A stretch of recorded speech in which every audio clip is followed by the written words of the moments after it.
തിരുവനന്തപുരം ആര്യനാട് വീടിന് മുന്നിൽ നിർത്തിയിട്ട വാഹനങ്ങൾ കത്തിനശിച്ചു. ഒരു ഇലക്ട്രിക് സ്കൂട്ടറും ബുള്ളറ്റുമാണ് കത്തിനശിച്ചത്. ഏകദേശം ഈ തീപിടുത്തം ആരംഭിക്കുന്നത് 5:30 മണിയാണ്, രാവിലെ 5:30 മണിക്കാണ്.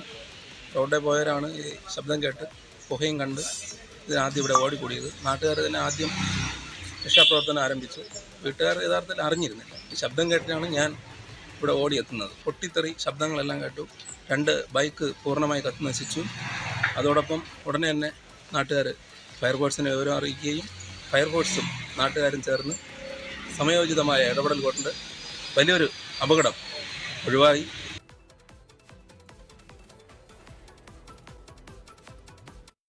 ലോകത്തെവിടെയായാലും ഏത് സമയത്തും 24 വാർത്തകളും ഓഗ്മെന്റഡ് റിയാലിറ്റി പാക്കേജുകളും എക്സ്പ്ലെയിനറുകളും വിശദമായി കാണാൻ ഞങ്ങളുടെ യൂട്യൂബ് ചാനൽ നിങ്ങൾക്ക് സബ്സ്ക്രൈബ് ചെയ്യാം.